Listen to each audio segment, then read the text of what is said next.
everybody. This is episode 102 of Mastering Local Marketing. He's Matt Hansen. How you doing, Matt? I'm good. I'm Jim Deedlow. We're recording this right before Christmas of 2025, and Matt Hansen is the producer. Well, no. Adriana Alvarez is the producer. Matt Hansen is the content provider, and I'm just like a wind-up toy that you just put a little wind-up in my back, and I start talking, and I don't get much leeway here, but it is going into Christmas. So just for a few minutes, I want to take a little bit, and I want to ask you. I feel a Jim tangent coming on. You, the digital marketing professor. Yep. Everybody around here looks to you as the digital marketing guru. You've been in this perhaps longer than anybody in this whole quadrant of the Chicago area. Tell us something we don't know about you. Oh, goodness. I have no idea. Something that you don't know about me. Give me some context. All right, better yet, let's tone it down. Tell us something you don't want us to know about you. Don't want to. Okay. Well, here. Better yet, I was having this conversation yesterday.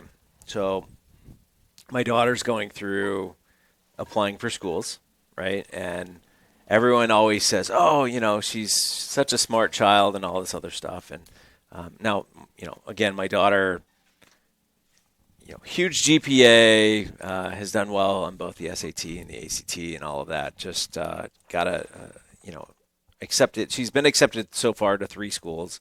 The last one was she'll choose the most expensive. Yeah, well, mine all did. Notre Dame came in on Wednesday. Oh, there you go. Way to go, man. $80,000 a year. And they don't give. Yeah, they don't give like some of the others do. I know. So the thing that I was laughing about yesterday is everybody was kind of like coming in because they had seen that my wife had posted this out, that she got accepted and all this. And they're like, "Oh, you must be so proud. She doesn't fall far from the tree." And I'm like, if you're pointing at me, don't point at me, because in high school, I did not get great grades. I was one where it was like BCs. I was focused on production class, which was our marketing. We built like all the marketing stuff for all the schools and everything, and did a lot of design work. And I was a baseball player. Like, I always joke that she takes this calculus and physics and all this other stuff, and I always say, I took advanced classes. I took advanced art and advanced gym, and and so it's funny because the business classes in high school, you probably took some of those. We didn't have. What is advanced gym? Advanced gym is like the next level. It was. Is this like just dodgeball, but with like basketballs instead of the actual like soft dodgeballs? Well, it was. You had to jump in the pool and fully clothed, and then stay floating for 10 minutes. You had to run like sub 6 miles. I mean, it was just like all of this kind of stuff. So it was next level. It's usually for that kind of thing is like you play a sport and the teacher and you're kind of there's a little more to it than just going into advanced gym. So you went to preschool boot camp is what I'm hearing. It's exactly. So we would play floor hockey. I remember at one time, like everybody in the class broke something because it was so competitive. And I remember watching one guy actually body slam somebody in a floor hockey game. So it was an interesting thing. Where I'm going with this is no, but that is interesting. Was the guy injured? No, it was a rubber floor. So he threw him down on the wrestling mat. Yeah, essentially. So it was just kind of funny. But I always joke that I didn't take learning serious until about in between my junior and senior year of high school, because I went and I worked in a manufacturing facility and started like literally putting things together and sweating and realizing like I don't want to do this the rest of my life. And that was kind of the direction, the fact that like I didn't think about school and all this other stuff. So the funny part now is that I work at a university and I'm doing all of this training, and I've taken marketing to that next level. So to me, it's funny because everyone always comes, "Oh, they haven't fallen far from the tree." I'm like, you don't want to know who, sophomore Matt Hansen was in school, because he did not think about, getting good grades and all that type of stuff. So I guess that's probably one thing that I kind of hide a little bit, but I'll throw it out there. Where did you go to college? I was at P&W. So when it was Purdue Cal, Mm-hmm. and then you're teaching there. Right. They didn't let me go. For whatever reason, they said you should teach, and I said they were crazy. So here I am. I guess this does apply to this podcast, Mastering Local Marketing. You said that you were attracted in high school to production and marketing at that point. Yeah, we had this class, and it's funny because the guys that were in the class with me all ended up in marketing positions, various different things. A lot of them are in digital at this point, but we would do a lot of design work on the computers. We were running printing presses, right? So we were running all the stationery and anything for booklets. Like you go to a school, we'll call it a recital or whatever it is, a band concert. We were the ones printing all of that stuff and putting it all together. So we had, the printing press that would print it, and then we'd have to staple it, and we'd create these plates and all that. We had a photography room and all this, but I used to spend like 5-6 hours in there just working on things, and it was just how creative could you get? We were making T-shirts and screen printing and all this other stuff, but that was where I first started realizing that marketing, and I didn't even know it at that point that was technically marketing. That's when I started getting involved in it, right? So I guess long story here is I've been out of school for a very long time. I graduated back in 94, and from then until now, and what I know and what I've developed in marketing is completely different. I mean, obviously you don't know whole lot of things in high school, but I guess what I'm saying is experience, taking chances, getting dirty, have all kind of led down a path to where I am today. So a lot of people listening are probably jealous of that. Many of the entrepreneurs and many of the people that own their own businesses or run a marketing department in maybe a family-owned business, that kind of thing, they maybe didn't grow up with that love of marketing and this. I mean, you could tell everything about you is marketing. We just had a conversation in between here, and you couldn't do it without analyzing it like a marketer. Okay, so the average small and business, the average business person is like, gosh, I'm not that person. I'll never be that person. So they may come to it later. They may have already built a whole business, and now they're looking like, man, it's big enough now. I got to give some money to marketing, and I got to think about it. How does somebody who's been doing this, and maybe they're 42 years old, they built a nice little business, and all of a sudden they got to make that change? I think if you've built a business already, you're doing marketing. You understand it, right? It's like you can't build a business without understanding marketing. Whether you put the efforts that you're putting out there and put them to equal marketing, that's one thing, right? I mean, if you're out there and you're meeting with customers, you're meeting with potential investors, you're developing your storefront, you're developing a website. I mean, all of that is marketing. Every single contact point that you have with a consumer is marketing. And you're marketing every day, right? So you're constantly selling yourself to others, or they're selling them, their services or things that they do. Like think about, if you were working in a job and you go into a meeting, and if you're not smart enough here, you're going to end up doing all the work, right? I see this a lot with student projects, and I always joke. Students will come to me and they'll say, "Oh, I've got this team, and there's 4 of us, and I'm going to do all the work." And I'll look at them and I go, "Why are you doing all the work?" "Well, I just don't. I don't trust what they're doing." And I said, "So you're taking on the work. They've sold you that they're not going to do the work to your standards, and you're accepting that. So they've sold you." And they're like, "Well, yeah, but no," and you just kind of get that conversation going. And I say, "All right, why don't you go back and have a conversation with them and say, all right, I understand that this is too big for you to fully do yourself, but here's something that I think you can take on. It's very simple. Use these 3, sources to do this, and come back with this, and we'll look at it together," right? Push the work back.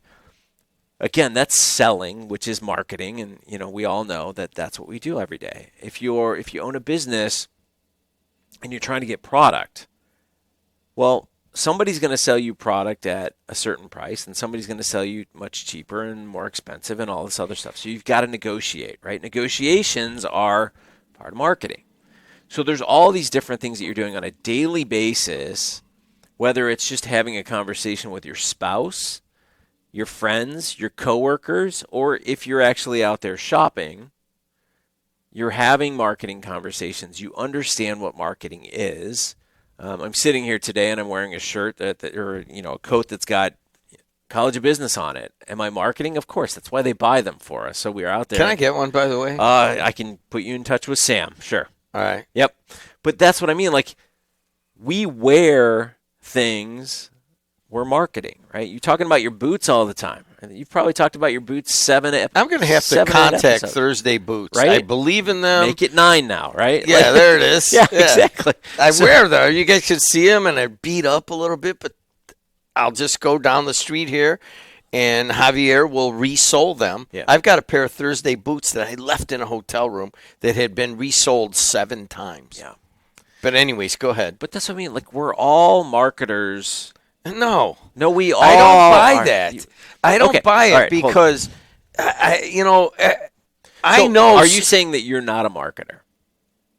I'm saying that right now, and Matt and I are working together on our marketing. I said to people, I go, for 5 years, we're going to build this company, and we're not going to worry about it. I'll find the investors, and I'll fund it, and we'll go through it. But at the end of this 5 years, we're going to turn to marketing, which is the worst strategy possible, just so you know. But now I feel like I'm so excited. I wake up in the morning, and I want to be in marketing. It's like I got to this long in the tooth, and I'm like into it where you got it when you were a teenager. I never once thought about marketing. Now I'm thinking about it all the time. I'm thinking about what are these guys doing? Why are they doing that? I'm seeing some of the big companies around here buying a bunch of ads on social that they should be doing some of that with us. I would have never thought in that terms before. So the reason I'm bringing that out is that people are listening to this podcast and they're like, God, I'm kind of getting into it a little. I kind of get what they're talking about. It's okay to admit you didn't ever really care about it, and now you do. Well, caring and knowing about it are two different things, right? So what you're saying is you've put a spotlight on your marketing at this point. But you said just a minute ago that you launched a company, right? So the Sports Network, Heartland Sports Network. You launched it, and it was named something else, right? You've done the rebrand, but you launched did the it, rebrand. But you launched it, and you said you had to get investors. You had to have your team buy-in. You had to have a bunch of different people all part of it, right?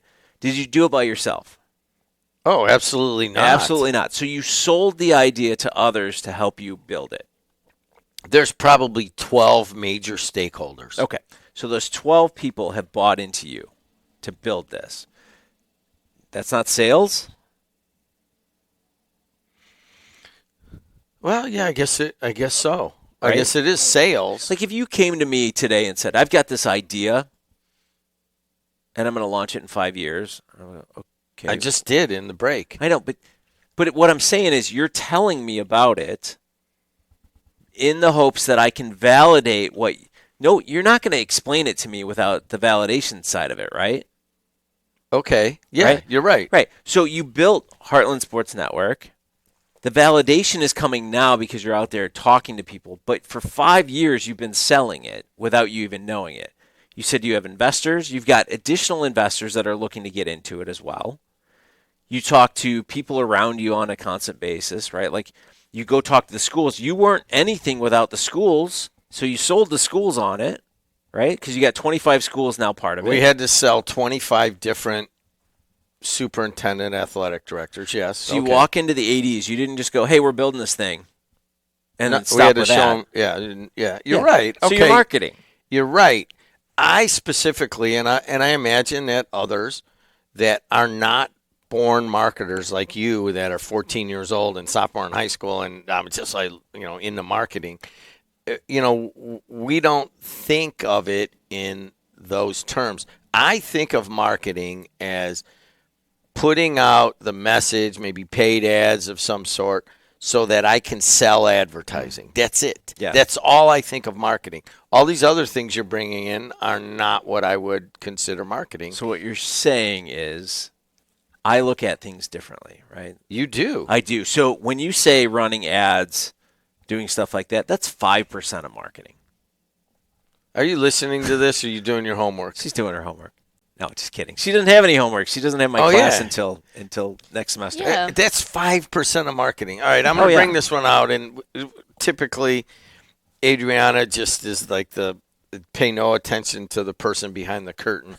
But I'm going to tell you what he told me. Mm-hmm. He said, you know that podcast network you're doing? Adriana's taking my class this semester. It'll be entirely different by the end of the semester. Oh, probably, yeah. Yeah. Actually, I need to know why you said that. Because right now what you're focused on is the production and getting the people in. Mm-hmm. What you're going to end up doing next semester is you're going to start looking and analyzing what's happening and then testing things, right? So you're not testing anything right now necessarily. There's a couple different podcasts that you are, but overall the conversation that you're going to have to new people that are coming into the network is going to be different than what it is today. Today it's about awareness, build your own thing, right? Tell your own content, those types of things. It'll be the planning stage in the future. You'll be going, okay, what's the niche? Who's the customer? What is the message that you're trying to get out, right? So again, our focus is local small business, doing marketing, trying to get them out there, giving them 1, 2, 3 things to kind of bite on and run and go do. We have a very specific mission as to what we're trying to do. Others, you have to go, all right, what do you want to do? What do you want to get out of this? Who's your audience? Is it big? Is it small? Right? Like we just got the Spotify results, and we look at it and it's the top 5 countries. Okay, number 1 was the U.S., of course. Mm-hmm. Number 2 was Ireland. Oh, it wasn't. Would you have seen that coming? I thought it was Australia. No, they were 5. Yeah, I thought we were very popular.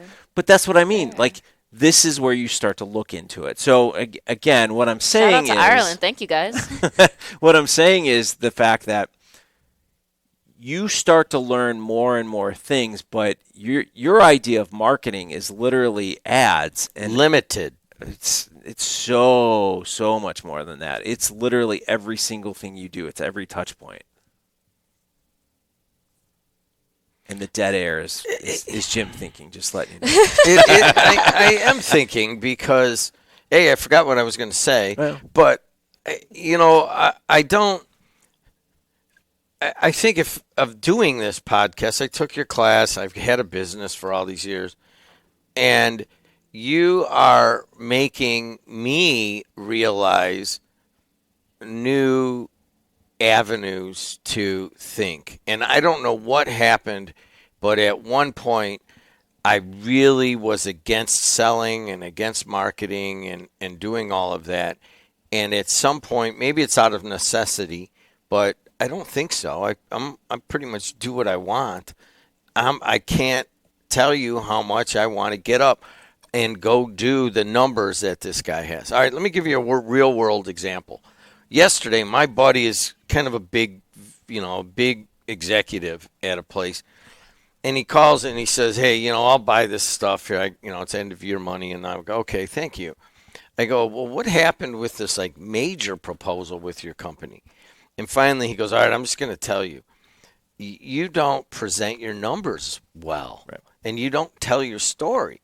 I get a feeling that it's a really good story, and we would, and our people are just like, we can't take that kind of convoluted, presentation of your numbers to others. We get all of these proposals in, and they're all spot on, and they're very, succinct on what they're going to do.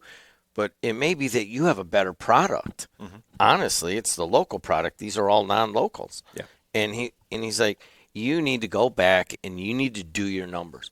And I'm arguing with my buddy. I'm like, what are you talking about? We do this, this, and this. And then I realize he's telling me something. So I bring it into my guys, and then they're arguing with me, right? And then what I realized, without thinking about it at first, I didn't get it until you said this.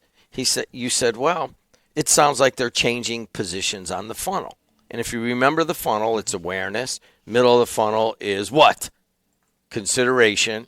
And then the bottom of the funnel is close. Yep. If you remember anything else out of this podcast, you go to me, you go, well, it sounds like they're going from awareness to consideration. And I'm like, God, here I am arguing with my buddy and telling him he's full of shiitake mushrooms. And he was giving me invaluable input. And I won't apologize to him because he's him. But He was trying to close the sale, and you weren't listening. Yes, That's exactly what he was doing. He told you exactly. You would have if you would have came out of that I would have said discussion with a bunch of money, and instead I closed it down, and I'm not gonna heal it until we go golfing, okay? But he was right. He gave us, and then you and I talked about it for an hour. And you basically came around, well, this is what we need to do. He has given me homework, Adriana, about how to aggregate our numbers and present them. So where do you get out of that? Well, that conversation is interesting. It was interesting to me because you are used to a certain customer. And I am used to two different types of customers. And what you're doing is this sports network is now elevating into that second tier of customers. And I'm not saying tiers as in, good, bad. I'm saying in terms of the size of the buy. And when you get to a next level customer, they have different demands. And the demands that they have is it's not just, I know who you're talking about. It's not a single entrepreneur that owns a single location. It is somebody that has a team of marketers. It is somebody that has bosses above them. And somewhere along the line, somebody's going to be asking for this. And they can't make that buy until you can provide XYZ.